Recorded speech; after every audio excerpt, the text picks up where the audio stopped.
विविध मागण्यांसाठी खामगाव श्यामलनगर येथील महिलांचे आमरण उपोषण। खामगाव ग्रामीण भागातील तीव्र पाणीटंचाई आणि मूलभूत सुविधांच्या प्रश्नावर महिलांनी आक्रमक भूमिका घेतली आहे। उपविभागीय अधिकारी कार्यालयासमोर 2 जुलैपासून आमरण उपोषण सुरू करण्यात आले असून मागण्या मान्य होईपर्यंत आंदोलन मागे न घेण्याचा इशारा देण्यात आला आहे। खामगाव ग्रामीण ग्रामपंचायत क्षेत्रातील पाणीटंचाई, अपुरी सुविधा आणि प्रशासनाच्या निष्क्रियतेविरोधात महिलांनी आमरण उपोषणाचा मार्ग स्वीकारला आहे।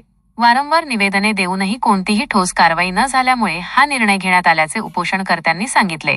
उपोषणकर्त्यांच्या प्रमुख मागण्या: तहसीलदार यांच्या वक्तव्याची चौकशी व कारवाई करणे, हंसराज नगर येथील पाणी पुरवठा योजना ग्रामपंचायतीच्या ताब्यात घेणे, गावातील अवैध नळजोडण्यांवर तात्काळ कारवाई करणे, दलित व अल्पसंख्याक वस्त्यांना समान पाणीपुरवठा करणे, रस्त्यांची तातडीने कामे पूर्ण करणे, पाणीपट्टी बिल पूर्णपणे माफ करणे, प्रशासनाला तीव्र आंदोलनाचा इशारा। मागण्या लेखी स्वरूपात मान्य होईपर्यंत उपोषण सुरूच ठेवण्याचा इशारा महिलांनी दिला आहे। प्रशासनाने तातडीने सकारात्मक निर्णय न घेतल्यास आंदोलन आणखी तीव्र करण्यात येईल असेही उपोषणकर्त्या महिलांनी स्पष्ट केले आहे। डिजिटल महाभूमीसाठी ज्ञानेश्वर ताकोते, खामगाव। आम्ही पाण्याच्या मुद्द्यासाठी उपोषणला बसलेला आहे। आम्ही तहसील ऑफिस मध्ये गेलो होतो पाण्यासाठी। त्याने 2 दिवसाची आम्हाला आश्वासन दिलं की 2 दिवसात आम्ही पाणी देऊ म्हणून। आज तब्बल 15 दिवस झाले आम्हाला पाण्याचा थेंब सुद्धा आलेला नाही। त्या पाण्यापायी आमच्या गल्लीतला एक जीव सुद्धा गेलेला आहे आणि तिथे गेल्यानंतर त्याने आम्हाला सांगितलं जिथं कुठं पाणी असेल तिथे आम्हाला म्हणजे जसं तुम्ही दाखवा।